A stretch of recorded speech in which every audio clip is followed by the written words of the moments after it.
जी part 2 start हो गया है जी, लेक्चर 105 का। जी बेटा ये एसी बंद करवा दें जी, ये इसको 23 पे करवा के ऊपर भेज दें इसको। अच्छा जी, एसी सारे 23 पे करके इनकी हवाएं ऊपर कर दें। अच्छा बच्चों,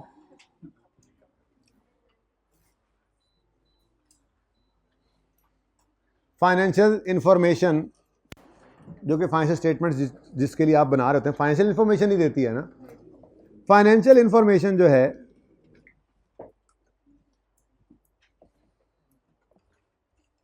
उसकी कौन सी ऐसी क्वालिटीज़ हैं जो उसको यूज़फुल बनाती हैं। मैं ना थोड़ी मिक्सचर रखूंगा, सिर्फ थेरी नहीं पढ़ाई जाऊंगा, आप बोर हो जाते हैं, ठीक है ना। थोड़ी सी बात अभी थेरी करता हूँ, फिर मैं बीच में एक न्यूमेरिकल कॉन्सेप्ट है इसके अंदर, कैपिटल मेंटेनेंस का बड़ा इंपॉर्टेंट है, वो पढ़ाता हूँ। उसके बाद फिर टाइम बच गया तो ठीक है, वरना फिर कुछ थेरी कल, उसके साथ फिर ज़ाहिर है नॉर्मल लेक्चर का कुछ सवाल भी चल रहा होगा, तो इस तरह से ज़रा थेरी बांटी जाएगी तो आप पढ़ लेंगे। कोशिश मैं ये करूँगा कि आपको कोई छोटे छोटे यहाँ पे ट्रीज़ बना के दे दूँ और आपसे आज रीड करवा लूँ जो चीज़ें आपने रीड करनी है, लेकिन सारा नहीं हो सकेगा। इसमें जो मेजरमेंट है, हिस्टोरिकल कॉस्ट बेसिस, वो कल करवाऊँगा, करंट, और वो आता भी है, ये भी आता है, जाहिर है सारा कुछ ही आता है फ्रेमवर्क में से, लेकिन इंपॉर्टेंट चीज़ है। अच्छा जी, क्वालिटीज़ ऑफ फाइनेंशियल इंफॉर्मेशन, वो कौन सी क्वालिटीज़ होती हैं फाइनेंशियल इंफॉर्मेशन की जो उसे यूज़फुल बनाती हैं। तो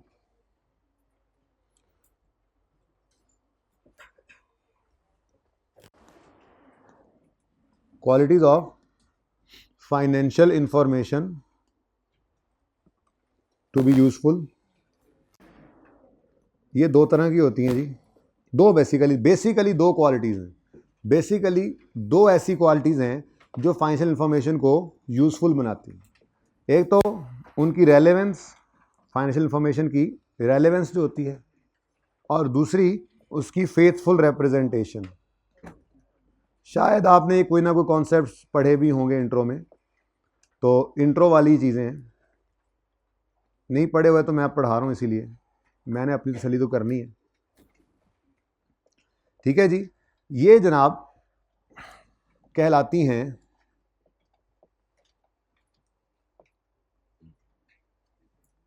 फंडामेंटल क्वालिटीज़, और फिर कुछ हैं जो इन फंडामेंटल क्वालिटीज़ जो हैं, फंडामेंटल बुनियादी खसूसियात तो ये हैं। अब इन बुनियादी खसूसियात को मज़ीद एनहेंस करने के लिए कुछ खसूसियात हैं, मैं ज़रा नकल मार लूँ जी।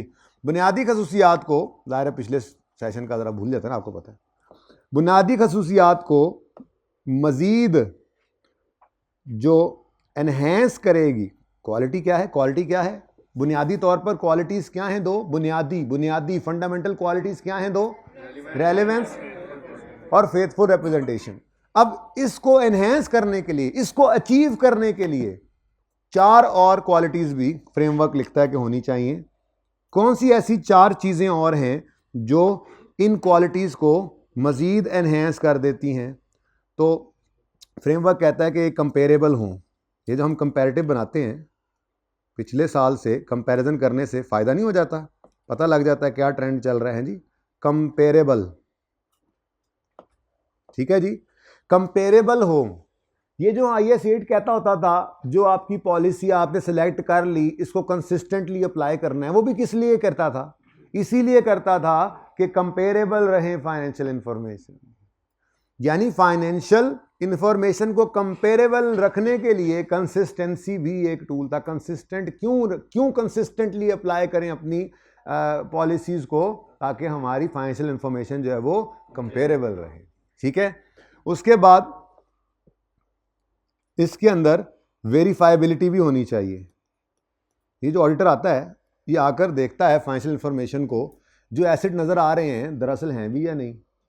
अब वो उनका जो है वो फाइल निकाल के उसकी डॉक्यूमेंटेशन भी चेक करता है, और ऑडिटर कभी कभी ऑडिट बेसिस के ऊपर जाके फिजिकली भी वेरीफाई कर लेता है एसेट्स को। अच्छा यार, ये जो तुमने 50 AC लगाए हैं, ज़रा दिखाओ तो सही हैं कहाँ, गिनती भी कर लेता है जाके, ऑडिटर है ना जी, मिसाल दे रहा हूँ। तो वेरीफाइबल होना चाहिए इंफॉर्मेशन। फाइनेंशियल इंफॉर्मेशन में लिखा हुआ है एसेट्स, वेरीफाइबल हो, लिखा हुआ है इनकम, वेरीफाइबल हो।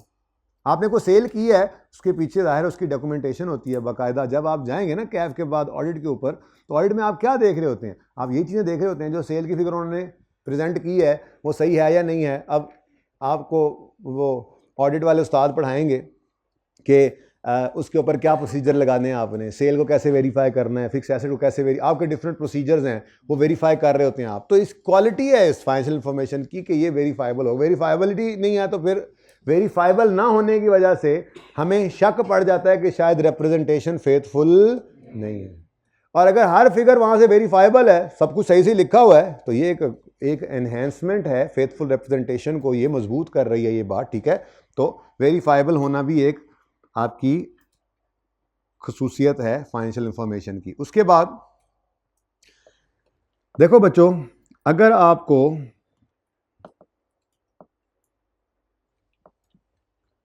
आज मैसेज मिलता मेरी तरफ से कि संडे को सुबह 10 बजे क्लास है, और अब मिलता, अब आपके मोबाइल पे आप मैसेज घर बैठे होते, नहीं ऊपर डेट भी लिखी होती, क्या डेट है, अगला संडे नहीं ऑन करा, टेंशन ना लो जी, 28 जनवरी को 10:30 पर FAR1 की क्लास रूम 1 में होगी, और टाइम हो रहा है 1:45, आपको मैसेज अब आया। आपका इस इंफॉर्मेशन से अब कोई आपके लिए ये कोई क्वालिटी नहीं रखती, क्योंकि टाइमलीनेस नहीं है। फाइनेंशियल इंफॉर्मेशन के बारे में भी यही कहते हैं कि यार अब 2024 एंड हुआ है ना, 23 एंड हुआ है, तो 2-4 महीने में बना दो फाइनेंशियल इंफॉर्मेशन जो बनानी है। ये ना हो कि आप 24 में बैठ के आप 2020 की फाइनेंशियल स्टेटमेंट्स बना रहे हो अब, और 2020 की फाइनेंशियल इंफॉर्मेशन को क्या करना है यूजर ने आपके। तो अच्छी क्वालिटी रेलेवेंस नहीं ना रहती। रेलेवेंट कब है, जब चीज जो है वो टाइमली बेसिस पे आपको मिल रही है, ठीक है ना, और सही है। आपकी कल छुट्टी है, मिसाल दे रहा हूं, ये मैसेज आपको परसों मिले तो आपको उसका कोई फायदा है? तो इसका मतलब ये हुआ कि टाइमलीनेस, ये टाइमल लिख दिया था मैंने, बात आगे बढ़ गई थी, असल में टाइमलीनेस होनी चाहिए इसमें, ठीक है जी। और आखिरी खसूसियत क्या है, अंडरस्टैंडेबिलिटी भी हो, समझ तो आए, अंडरस्टैंडेबिलिटी। अच्छा, अब ये जो फाइनेंशियल स्टेटमेंट्स हम बनाते हैं ना, ये जनरल पर्पस फाइनेंशियल स्टेटमेंट्स होती हैं वैसे बाय द वे, ठीक है ना जी। तो ये बनाई इसी बेसिक अजम्पशन पे जाती हैं कि जो यूज़र ऑफ फाइनेंशियल स्टेटमेंट है ना, उसको इतना बेसिक नॉलेज है कि वो एसिड को एसिड कह ले, अलिफ को किल्ली, बे को उखरानी ना कहता हो, वो समझता हो कि एसिड एसिड है, लायबिलिटी है, ऑफ नीचे रह गया है। मैं ज़रा तस्वीर दे काबिल बना ली है, qualities of financial information to be useful, ठीक है जी। तो क्या जी क्वालिटीज़ होनी चाहिए, मैंने मोटी मोटी बातें कर दी हैं, इसको रीड आपने करना है, लेकिन याद सिर्फ इतना ही रखना है जितना आपके सामने यहाँ पे प्रेजेंट कर दिया है मैंने, ठीक है ना, कि बस आपको पता हो कौन सी चीज़ क्या है, लेकिन इसको रीड ज़रूर करना है, क्योंकि कभी कभी MCQ बनते हुए MCQ बताता नहीं है कि मैं किसी एक पॉइंट के अंदर लिखी हुई लाइन से ही बन जाऊँ, ठीक है। तो एक बार पढ़ा होगा, आइडिया ज़रूर हो जाएगा उसको पढ़ते ही कि ये बात किस चीज़ की हो रही है, ठीक है बच्चों। तो qualities of financial statements to be useful, क्या क्वालिटीज़ हैं जी, बेसिक फंडामेंटल क्वालिटीज़ हैं, रेलेवेंट हो और फेथफुल रिप्रेजेंटेशन दे। और फिर इन्हीं दो को मज़ीद एनहेंस करने के लिए 4 और खसूसियात हैं, कंपेरेबिलिटी हो, ये इसी को सपोर्ट कर रही है, रेलेवेंस और फेथफुल रिप्रेजेंटेशन को, कंपेरेबिलिटी हो, वेरीफाइबिलिटी हो, टाइमलीनेस हो और अंडरस्टैंडेबिलिटी हो। Picture please ji.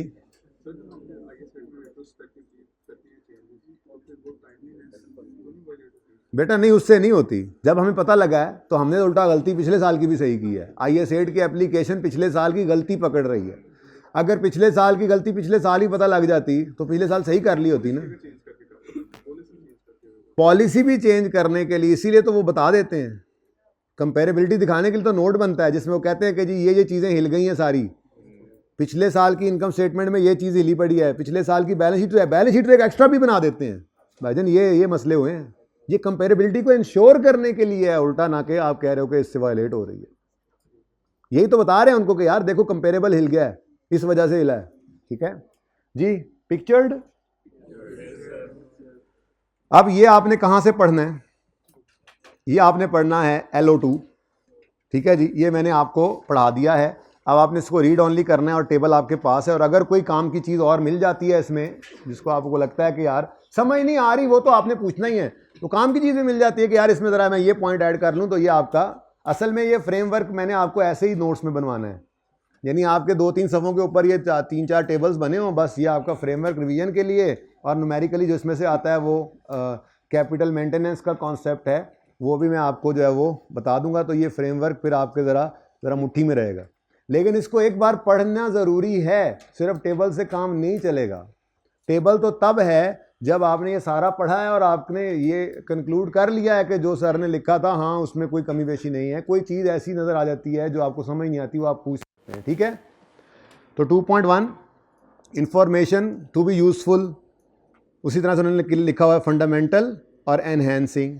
फंडामेंटल में रेलेवेंस, थोड़ी सी अंग्रेजी उसके ऊपर है, इसमें से कोई ना कोई लाइन वो पता है क्या करता है, 1-2 बार उसने ऐसा किया, 6-7 चीज़ें लिखकर बोला बताओ ट्रू फॉल्स, इनमें से ही डिफरेंट थे। अब कोई इसमें से लाइन उठाकर उसने लिख दिया, अब आगे ट्रू है तो उसी को पता है जिसने इसको एक बार पढ़ा है। याद नहीं करना, सिर्फ एक बार पढ़ना है, याद नहीं करना, समझा मैंने दिया, दिमाग में बैठ जाएगा। लेकिन जब भी कभी रिवीजन पे बैठो, अगर आपने सिलेबस की 3 रिवीजन्स की हैं तो इस फ्रेमवर्क की भी 3 रिवीजन्स हों, जिनमें आप अपने टेबल को देखें और फिर यहाँ से एक रीड करके, एक रीड मार के फिर आगे चले जाएं।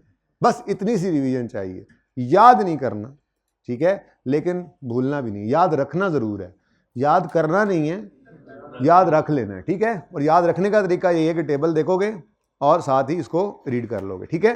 फेथफुल रिप्रेजेंटेशन, अंग्रेजी थोड़ी सी लिखी हुई है। उसके बाद एनहेंसिंग 2.3 के अंदर है, ये सारी बातें मैंने आपको गपशप में समझा दी हैं। ये पॉइंट पढ़ लीजिएगा। इस पॉइंट में क्या कहता है 2.4 में, वो कहता है कि ये सारी क्वालिटीज़ को बेहतर क्वालिटी बेहतर करते करते कहीं ये ना हो कि कॉस्ट ज़्यादा हो जाए, जितनी उस इंफॉर्मेशन से आपको वैल्यू डिराइव होनी है, कॉस्ट बेनिफिट एनालिसिस, ठीक है। कॉस्ट उतनी ही इनकर हो जितना बेनिफिट आ रहा हो, ठीक है। ये नहीं कि आपने फैक्ट्री के अंदर हर लाइट के नीचे एक बंदा खड़ा कर दिया है कि ये जब जले जब बुझे, एग्जैक्ट टाइम नोट करो ताकि मैं बता सकूं कि इस कमरे की इस बत्ती को कितना एलोकेट करना है मैंने बिजली का बिल और दूसरी को कितना करना है। पागलों वाली बात ना करो, अंदाज़ा लगा लो, कोई बात नहीं, ऐसे 10 बंदे यहाँ खड़े करने की ज़रूरत नहीं है, ठीक है ना। तो एक चीज़ है कि हमने क्वालिटी इंप्रूव करनी है, लेकिन उसमें एक कंस्ट्रेंट आता है, वो है कॉस्ट। जाहिर सी बात है, क्वालिटी बेहतर करनी है तो कॉस्ट इनकर करना पड़ती है, तो ये एक कंस्ट्रेंट है, ये एक आड़े आ जाती है एक चीज़, कॉस्ट, ठीक है। तो हमने कोशिश करनी है कि हम कॉस्ट बेनिफिट एनालिसिस करें, इक्विलिब्रियम क्रिएट करने की कोशिश करें, कॉस्ट भी मुनासिब हो और इंफॉर्मेशन भी मुनासिब दर्जे पे पहुंच जाए, ठीक है। ये इस पॉइंट के अंदर लिखा हुआ है। अच्छा, उसके बाद मैं तो कहता हूं कि थोड़ी सी बात और कर लेते हैं, अंग्रेज़ी वाली थोड़ी सी हिम्मत और कर लें। कुछ फ्रेमवर्क ने ना एलिमेंट्स बताए हैं, जो एलिमेंट्स आपको पता हैं, लेकिन यहाँ पर कैसे उनकी बात लिखी हुई है ज़रा मैं वो शॉर्ट फॉर्म में लिखवा रहा हूँ, लेकिन इनको भी पढ़ के फिर आपने यहाँ से याद रखना है।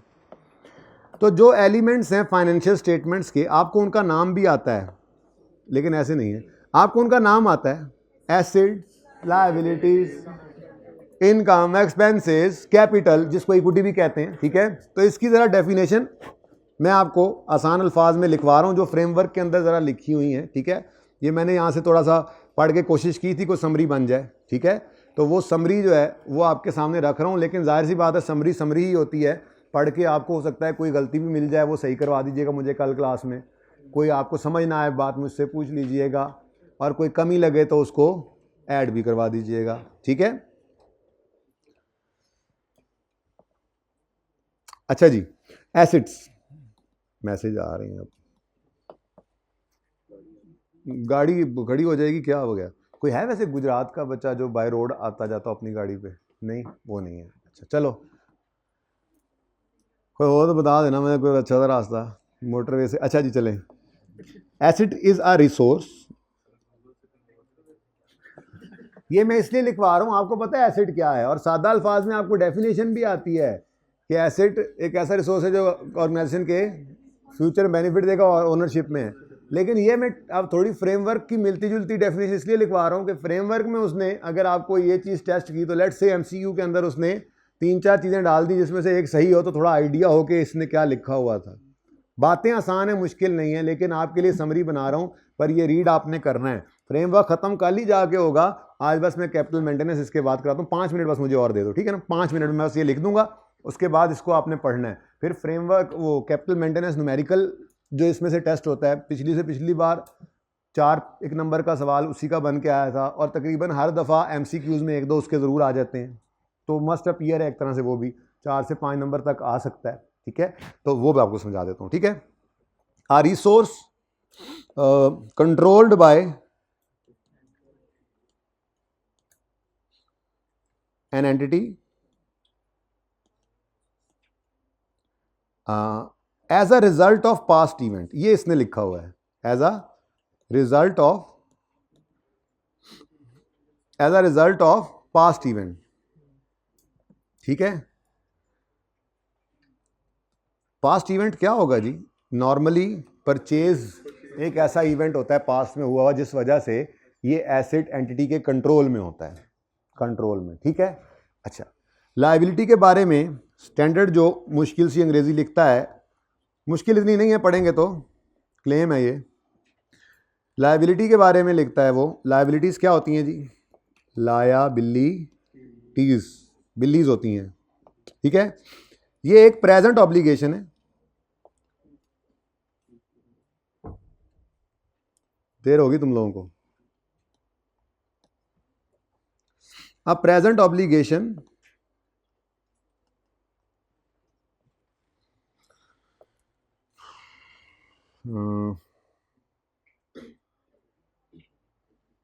तस्वीर की प्लानिंग है ना, नोट करने में ज़्यादा टाइम नहीं लेंगे आप।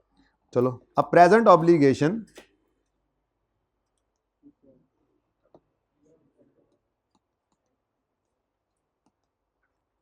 Of an entity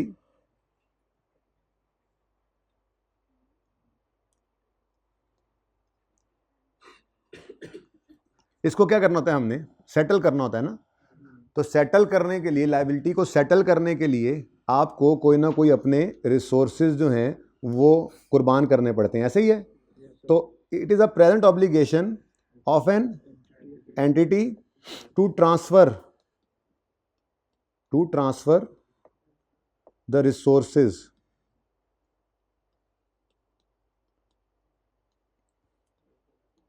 as a result of past year.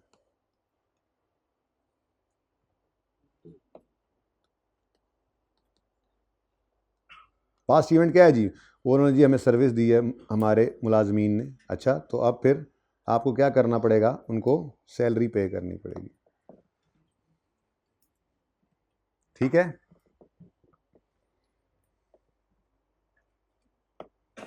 Pause करना ज़रा।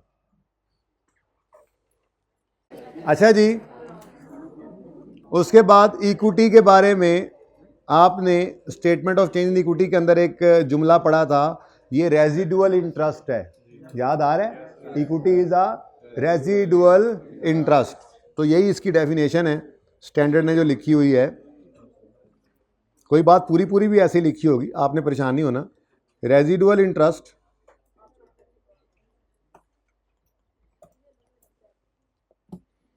In the assets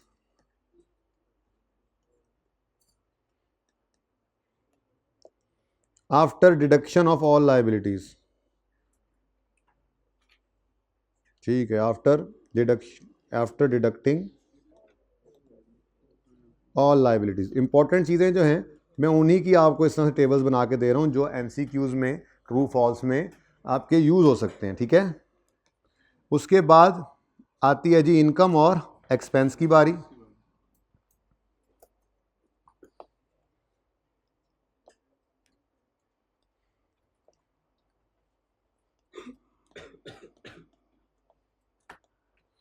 increase in income क्या है? फायदे की चीज़, और एसेट का बढ़ना फायदा। अच्छा, एक्सपेंस क्या है? चलो एक्सपेंस को छोड़ो, वो अलग समझाता हूँ। अच्छा, इनकम क्या है जी? फायदे की चीज़, और एसेट का बढ़ना। अच्छा, लायबिलिटी का कम होना, यानी एसेट का बढ़ना, लायबिलिटी का कम होना, असल में ये फ़ायदा है, ठीक है? तो इस तरह से कुछ उसने लिखने की कोशिश की इनकम के बारे में, ठीक है? Increase in assets increase in assets और decrease in liabilities that result in increase in equity, that result in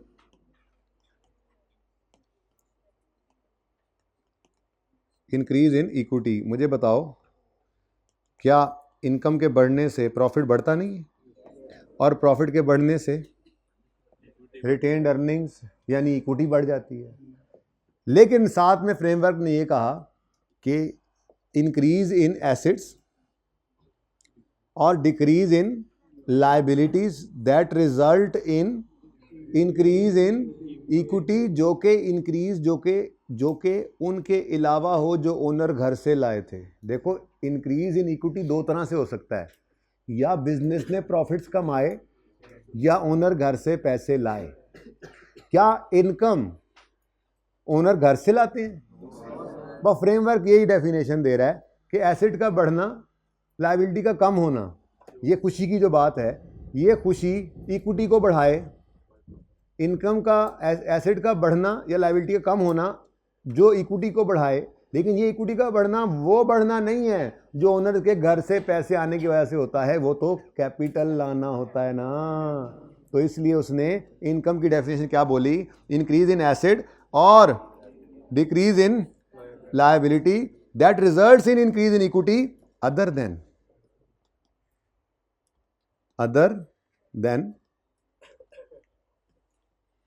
those resulting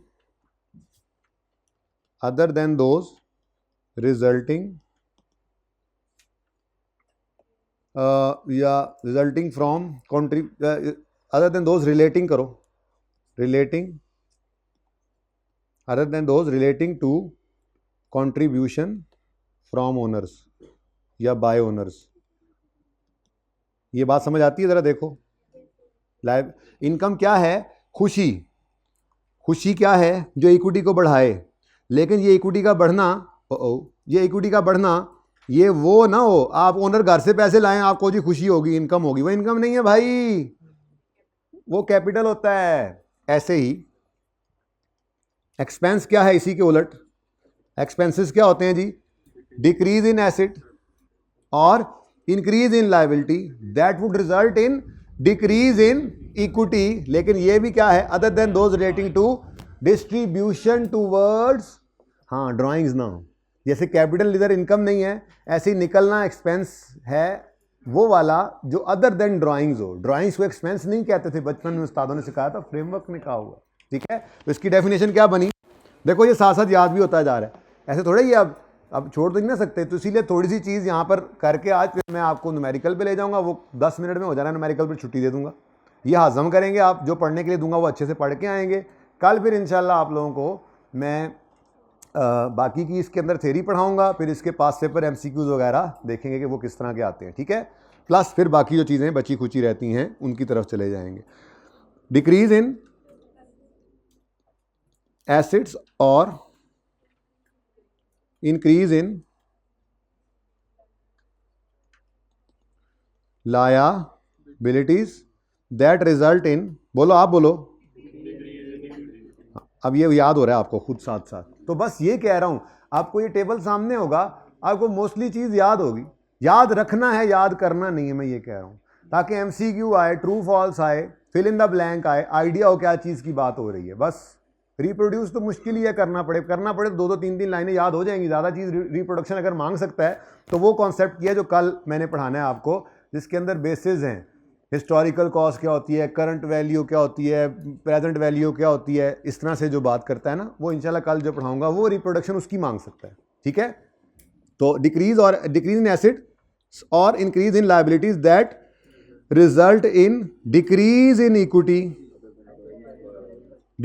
equity other than drawings को जरा मैं उसकी जबान में लिख देता हूं। ठीक है ना, other than those relating to distribution towards owner, जरा उसके अल्फाज भी सामने आ जाए ना। ठीक है, बात अब आपको पता भी है, सामने टेक्निकल जुमला भी आ गया। ठीक है ना, other than those relating to distribution towards, distribution, ऊपर असेंबली का इजलास शुरू हो चुका है, टूवर्ड्स हाँ आज ऑडिट की क्लास है ऊपर। हम तो सुबह आए थे, फिर तकरीबन 9 बजे के बाद वो भी शुरू हो गए थे। हम तो 7 बजे से लगे हुए हैं। वो हम भी खा लेंगे। उनके कौन शादी पे जाना है, उन्होंने भाग के निकल के यहाँ से। प्लान करना पड़ता है ऐसी चीज़ों को। जी बेटा इधर देखें जी, ये आपकी पिक्चर है, इसको आप ले लीजिएगा। और माशाल्लाह ए कंध भनन गया आज छत नहीं बचती। हम ऊपर कैसे बचाएं? हम तो इस वक्त गरीब अवाम बने हुए हैं। चलो जी इसकी पिक्चर प्लीज। अब अगला काम जो आपको इस तरह का करवाना है ना, मैंने जो रह गया है वो है मेजरमेंट ऑफ फाइनेंशियल स्टेटमेंट्स। ये क्या है? Elements of financial information. आगे मेजरमेंट ऑफ फाइनेंशियल स्टेटमेंट्स जो है, मेजरमेंट कैसे, कौन कौन से मेथड्स हैं, ठीक है, वो जिसके अंदर हिस्टोरिकल कॉस्ट या करंट वैल्यू है। फिर करंट वैल्यू के अंदर 3 है आगे, प्रेजेंट वैल्यू, वो रिप्लेसमेंट कॉस्ट मेथड, वो सारी चीज़ें हैं, ठीक है। Fair value. बेटा बातें ना करें प्लीज़। अब ये कहाँ पड़ा हुआ है?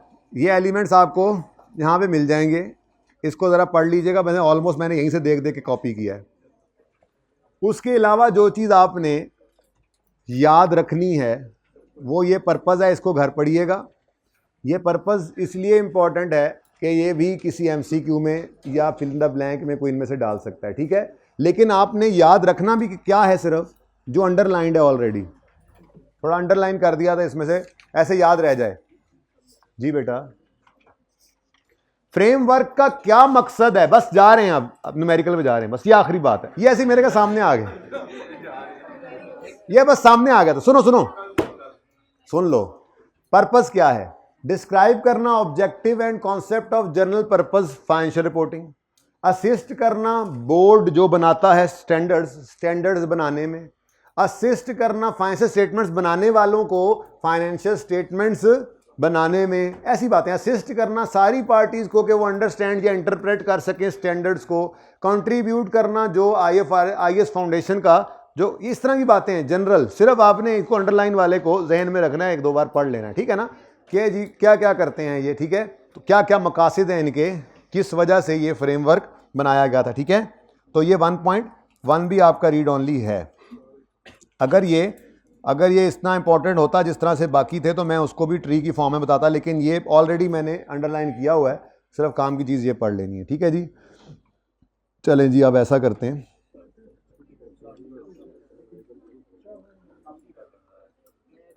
जिन्होंने कल करना है वो जैसे ही चले जाएं। कल जब लेक्चर मैं अपलोड कर दूंगा,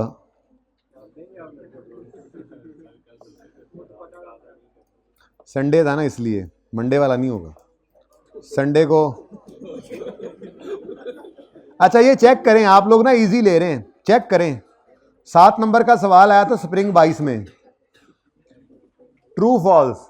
अब जिसने ये फ्रेमवर्क पढ़ा हुआ है, ट्रू फॉल्स वही। सर तुक्का भी तो लग सकता है, सारे तुक्के गलत भी हो सकते हैं।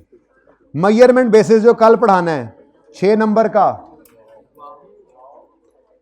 पेज नंबर कौन सा है वो मैं बताता हूं, ये तो मैं वैसे ही बता रहा था। ये देखो 4 नंबर का, ये जो अब पढ़ाने लगा हूं कैपिटल मेंटेनेंस का कॉन्सेप्ट, 4 नंबर का, ये 2023 में। ओके चलो अब ये करते हैं, आसान बहुत है। आ जाएं जी, खामोश हो जाएं, बहुत इंपॉर्टेंट कॉन्सेप्ट है। और आ जाइए कितने गया सवाल साडा।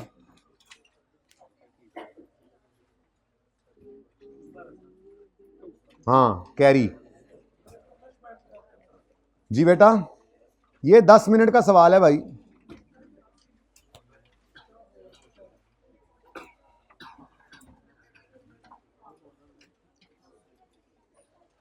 Page number page number 473, page number 473, question number 1। अभी इसका झलक इसकी दिखाई है, ये 4 नंबर का आया है पिछली अटेम्प्ट में। और पिछली अटेम्प्ट में मेरे ख्याल में इसमें से कोई 2-3 MCQ आ गए होंगे। मार्कर देना भाई, अब काम उधर चला गया। अब दोबारा जी, कैरी है, कैरी को बंदा है, ठीक है। उसने बिजनेस स्टार्ट किया 1 जनवरी को। कैरी सोल शेयर होल्डर है, जिसने 1000 रुपए से ये काम शुरू किया है। 1000 रुपए के कैपिटल को कंट्रीब्यूट किया है, ठीक है, फुल स्टॉप। चलो पहली एंट्री कर लेते हैं ऐसे ही जरा जी, बचपन वाली एंट्री दोबारा आ गई। ये जो कैरी ने 1000 रुपया कैपिटल इन्वेस्ट किया, इसकी एंट्री क्या करेगा? Cash debit capital credit. ये कैरी ने जनाब पैसा इन्वेस्ट कर दिया। उसके बाद carry purchase 1 item of inventory for 1000 रुपए का उसने एक कैलकुलेटर खरीदा and sold that inventory for cash of 1400 और वही 1400 का बेच दिया। परपेचुअल वाली एंट्रीज करो जरा, मुझे बताओ खरीदने की एंट्री क्या करेगा? इन्वेंट्री डेबिट कैश क्रेडिट कितने से? ये 1000 रुपए उसने कैलकुलेटर का हॉलरोड से कैलकुलेटर खरीदा और यहां पे कैरी ने आके फैसल टाउन के अंदर 1400 का वो बेच दिया यहां किसी स्टूडेंट को। ठीक है जी, तो एंट्री क्या बनी? पहले सेल ते करा ले भाई, कैश डेबिट सेल्स क्रेडिट 1400 से सेल होगी तो कॉस्ट ऑफ सेल होगी ना, और फिर cost of sale debit inventory credit. लो ये तो काम था, इतनी सी बात है। अब बस मैंने 3 इनकम स्टेटमेंट्स और 3 बैलेंस शीट्स बनानी है, इतनी से सर, इतने से बिजनेस की बनानी है बेटा। ठीक है, अच्छा सबसे पहली बात, नाम शाम ऊपर मैं बाद में लिखूंगा।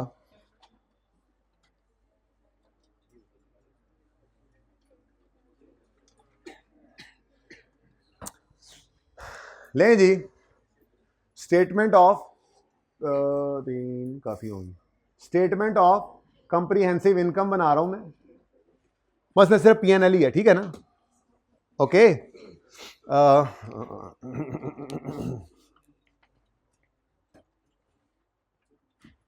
चलो ठीक है, जान दो। अच्छा जी, अब सेल्स में क्या आएगा? सेल्स 1000 कैसे हो खुदा के बंदो? 1400।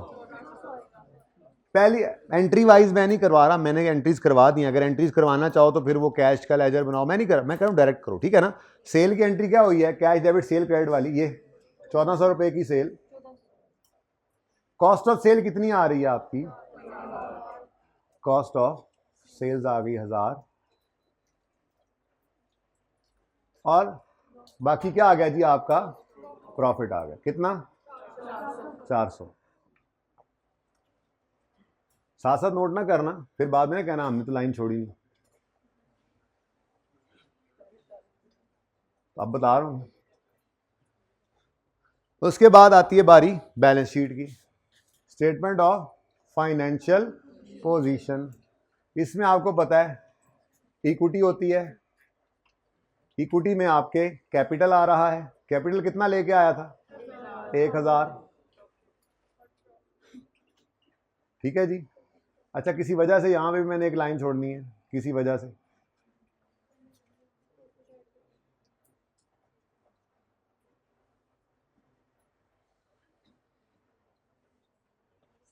और उसके बाद रिटेन्ड अर्निंग्स आती हैं, आपको पता है रिटेन्ड, वो जो प्रॉफिट्स कमाए हैं वो कैरी की रिटेन्ड अर्निंग्स में नजर आ रहे हैं। कितने? 400 के। ले जी, लायबिलिटी कोई है नहीं, कैश में इसने बिजनेस किया, 1400 रुपए की इक्विटी एंड लायबिलिटीज आ गई। इतनी सी तो बैलेंस शीट थी, आप ऐसे परेशान हो रहे थे। यही इस दफा 3 दफा बना लेनी है बस। आगे क्या है जी? Assets and current non current assets में सिर्फ एसेट्स में करंट एसेट आ रहा है, और वो भी कौन सा है जी? कैश। कितना? इन्वेंट्री नहीं है बेटा, इन्वेंट्री तो हमने बेच दी। कैश आया, कैश गया, कैपिटल अभी रहता है। फिर इन्वेंट्री आई, इन्वेंट्री गई। ठीक है जी। उसके बाद ये कैश आया, अभी भी पड़ा है, ये सेल अभी भी पड़ी है, ये कॉस्ट ऑफ सेल अभी भी पड़ी है। इस तरह से कहानी है, कोई सी बात तो नहीं है, बेसिक सी बात है। ठीक है। बैलेंस शीट हमारी क्या हो गई है जी? टैली हो गई है, माशाल्लाह, मुबारक हो हैं, कितनी ज़बरदस्त बैलेंस शीट है ना। देखो जी, टैली हो गई। अब किसी ने कैरी को मशवरा दिया, कैरी ओ कैरी ओ कैरी, तुम जो 400 का 400 रिटेन्ड अर्निंग्स में ले गए हो, और रिटेन्ड अर्निंग्स को तो तुमने खा जाना है, ये तो खाएबल होता है ना। रिटेन्ड अर्निंग्स तो डिस्ट्रीब्यूट कर लेते हैं हम ओनर्स में। ठीक है, डिस्ट्रीब्यूटेबल है। तो एक बात कहें आपको, मैंने कहा क्या? कहने हमने से कहा कि देखो भाई, ये बात तो हो गई ना कॉमन सारी। कैरी ने बिजनेस शुरू किया, 1000 रुपये से हे खरीदा, ये बेचा, आगे ना पढ़ो, जितना मैं पढ़ाऊँ उतना पढ़ो। आगे वो कहता है, हमने उसको क्या कहा? कैरी, ओ कैरी, 7% महंगाई हो जानी है अगले साल, तो ये जो कैलकुलेटर तुम्हें आज 1000 का मिला है, अगले साल ये कितने का? 1070 रुपये का मिलेगा। यानी अगर तुम ये बिजनेस कंटिन्यू करना चाहते हो ना, तो तुम्हारे लिए ज़रूरी है, मजबूरी है कि तुम इसकी तैयारी करके रखो, वरना अगले साल तुमने अगर 450 रुपये को बर्गर खा के इस्तेमाल कर लिया, तो तुम्हारे पास अगले साल सिर्फ 1000 का कैपिटल पड़ा होगा जिससे तुमने बिजनेस शुरू किया था, और तुम 1000 से ऑपरेट नहीं कर सकोगे, क्योंकि ये 1000 की अगले साल इतनी कीमत नहीं रहनी। तो इसलिए अभी से तैयारी कर लो, 70 रुपये अलग करो। ने कहा अच्छा। तो कैरी ने कहा इसका मतलब मैं कोई और तरह की इनकम स्टेटमेंट बनाऊं फिर? ने कहा हाँ हाँ, और तरह की बनाओ। क्या करूं? बल्कि यूं करते हैं, ब्लैक ही रखते हैं और बीच में मैं चेंज जी। स्टेटमेंट ऑफ कंप्रीहेंसिव इनकम में सेल्स 1400 ही है, ठीक है जी, और लेस कॉस्ट ऑफ सेल्स हम करते हैं और वो 1000 ही है, ठीक है जी। लेकिन हमने इससे कहा कि देख भाई, बात ये है, हम तेरे भले की बात कर रहे हैं, आगे तेरी मर्जी की बात है, ये जो मार्कर है ना ये सही नहीं है, चस नहीं आ रही जी।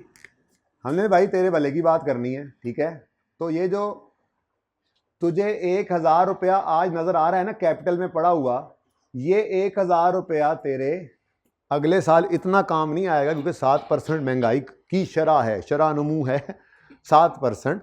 तो तू भाई पूरा बुरे वक्त के लिए थोड़ी तैयारी कर, कुछ रिजर्व इन्फ्लेशन के लिए अलग से करके रख ले, कैपिटल में थोड़ा सा पैसा ऐड कर दे अगली बार, ताकि तेरे बिजनेस की नेटवर्थ वही रहे, तेरे कैपिटल की वही रहे, जो तूने इन्वेस्ट किया था 1000, वो अगले साल 1000 नहीं रहना, उसकी वैल्यू कम हो जानी है। तुमने कहा अच्छा, इसका मतलब तुम मुझे ये कह रहे हो कि मैं इसमें से, वैसे प्रॉफिट भी निकल आता है, अलग कर लें?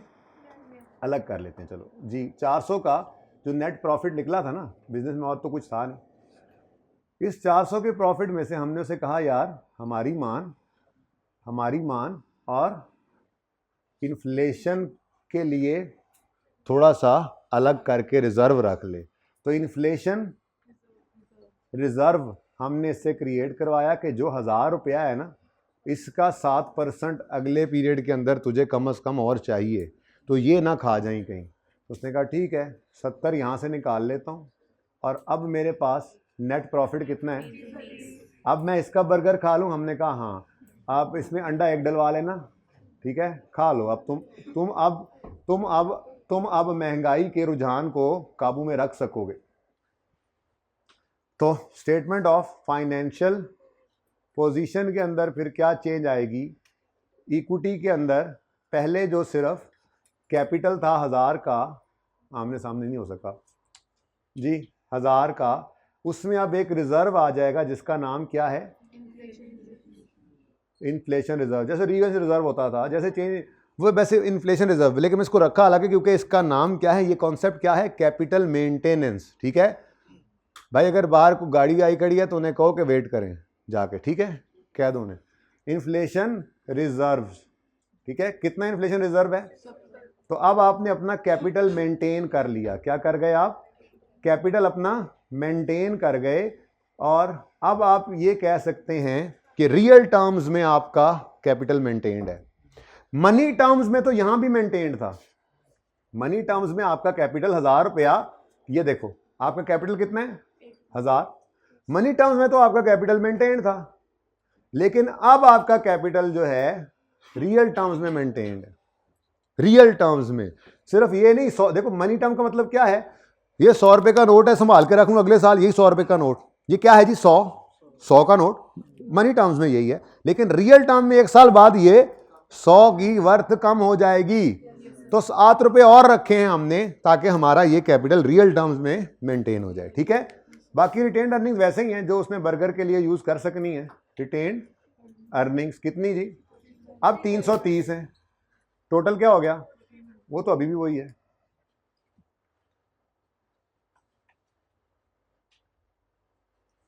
ठीक है, एसेट साइड पर आते हैं तो एसेट साइड के अंदर कैश पड़ा है सिर्फ हमारे पास 1400 का, और हमारी एसेट साइड भी टोटल 1400 दे रही है।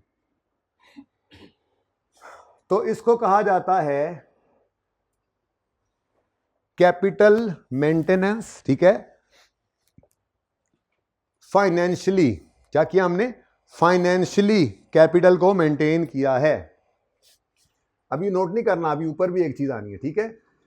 Financial capital maintenance, financial capital maintenance, और उसके अंदर ये क्या है जी, मनी टर्म्स, और ये है जनाब रियल टर्म्स।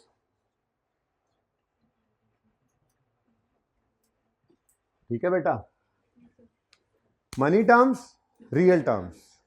कैपिटल मेंटेनेंस की बात ही हो रही है, किसकी बात हो रही है जी, कैपिटल मेंटेनेंस।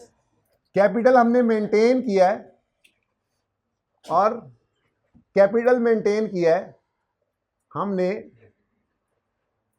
Financially, okay. अच्छा, अगली बात, ये तो था जनरल इन्फ्लेशन रेट, ठीक है। इसमें हमने क्या क्रिएट किया, एक इन्फ्लेशन रिजर्व, इन्फ्लेशन रिजर्व 1000 का 7% 70 रुपए, ठीक है बेटा।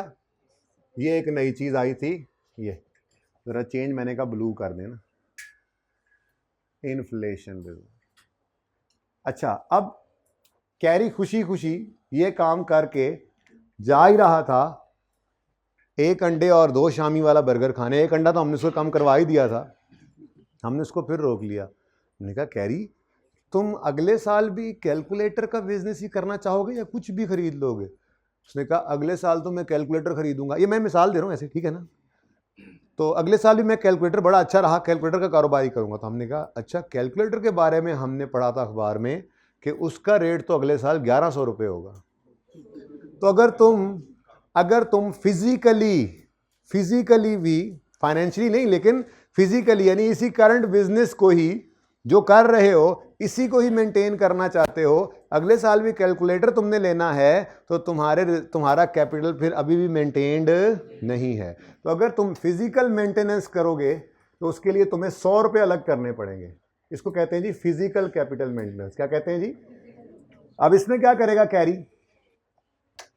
कहेगा जान ले लो मेरी, अब शामी भी एक कम कर दिया तुम लोगों ने, अब वो इधर से गुजरेगा ही नहीं जहां आप बैठे हुए हैं, ठीक है। तो स्टेटमेंट ऑफ कंप्रीहेंसिव इनकम बनेगी, सेल्स, बेचारे ने सेल्स की अच्छी भली 1400, कॉस्ट ऑफ सेल्स, अब इतना छोटा सा कॉन्सेप्ट था, कॉल करो दें कितना आता है जी 400। अब इस रिजर्व का मैं जरा नाम चाहती मार लूं,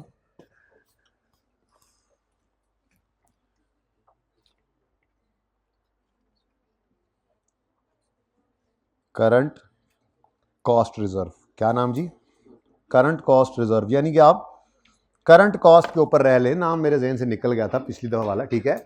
इसको क्या कहते हैं जी, करंट कॉस्ट रिजर्व। यानी आप जो कॉस्ट जिस चीज में, मतलब करंटली आप उसको, भाई मैंने कहा है कि उन्हें कहो वेट करें, हाँ तो बताने की जरूरत नहीं है जी। Current cost reserve. अब इधर देखो वो क्या कहता है, वो कहता है, हाँ हमने कहा, सॉरी उसको हमने क्या कहा, हमने कहा carry at the end of year 1 replacement cost of same item of inventory is 1100। तुम्हारा कैलकुलेटर जो है ना, उस जैसा अगर कैलकुलेटर खरीदने जाओगे ना तो आप 1100 का मिल रहा है, तो इसका मतलब तुम कैलकुलेटर के कारोबार के लिए कैपिटल नहीं, कैपिटल मेंटेन नहीं कर रहे हो और छुट्टी देने लगा वहां। तो जरा देखें इधर, 1100 रुपए चाहिए आपको और आपने घर से 1000 लाकर रखे हुए थे, तो आपको इधर देखो, आपको 100 रुपए अलग करके, करंट कॉस्ट नाम है इसका, आप कुछ भी रख सकते थे इसका नाम, ठीक है, वो किताब में लिखा हुआ है आईकेप ने, मैंने वही लिख दिया फ्रेमवर्क में जो लिखा हुआ, ठीक है। करंट कॉस्ट रिजर्व जो है वो आप क्रिएट कर लेंगे। अब उसने इधर से नहीं गुजरना, क्योंकि अब उसके पास सिर्फ एक शामी और एक अंडे की गुंजाइश रह गई है। स्टेटमेंट ऑफ फाइनेंशियल पोजीशन में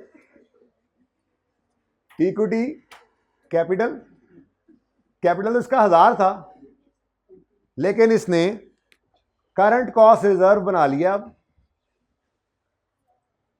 रिटेन्ड अर्निंग में सारा नहीं ना गया, कितना, अब इसका कैपिटल जो बन चुका है, मेंटेन हो गया है, वो फिजिकली भी हो गया है। अब ये इसी कारोबार को भी कंटिन्यू कर सकता है। अब वो जाए और बाकी 300 के गुल थड़े उड़ाए। रिटेन्ड अर्निंग्स 300 जो बचा वही आएगा रिटेन्ड अर्निंग्स में, ठीक है।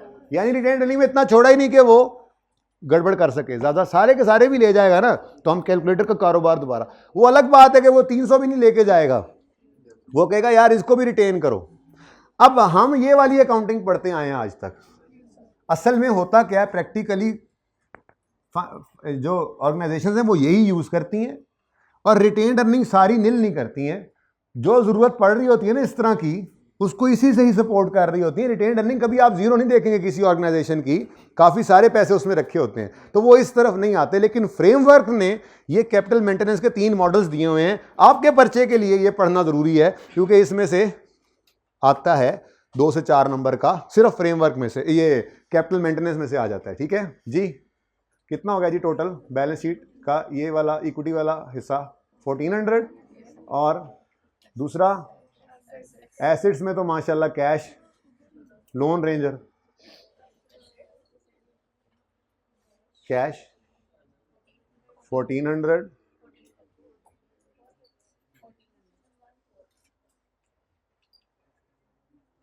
लो जी कैपिटल मेंटेनेंस।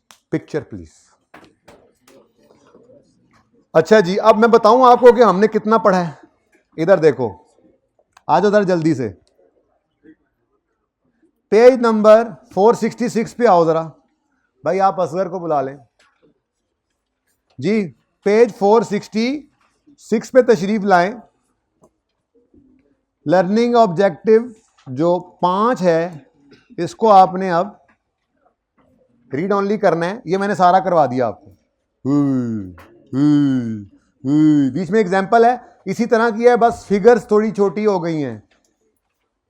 भाई आ जाओ इधर, पैकिंग करनी है, ठीक है। कमेंट्री पढ़ें इसके ऊपर, कंपैरिजन ऑफ 2 कॉन्सेप्ट्स पढ़ें, ताकि पता लगे जो बातें हमने की हैं वही बातें लिखी हुई हैं यहाँ पे। उसके अलावा बीच वाली सिर्फ चीज़ रह गई है जो कि बहुत इंपॉर्टेंट है, जो ये आपको नज़र आ रही है, ये मेजरमेंट, ये सारा करंट कॉस्ट, ये देखो ना 3-4 सफ़े हैं। इसको मैंने आपको एक टेबल में कैद करके देना है कल इंशाल्लाह, ठीक है। ओके जी, तो आज के लिए मेरे ख्याल में इतना काफ़ी है। एनपीओ का जो सवाल है एक एडिशनल, वो अगर आप कर लेना तो बहुत अच्छा हो। वो सवाल कौन सा है? सारा दिन है, क्या करोगे? एक सवाल। अल्लाह हाफिज।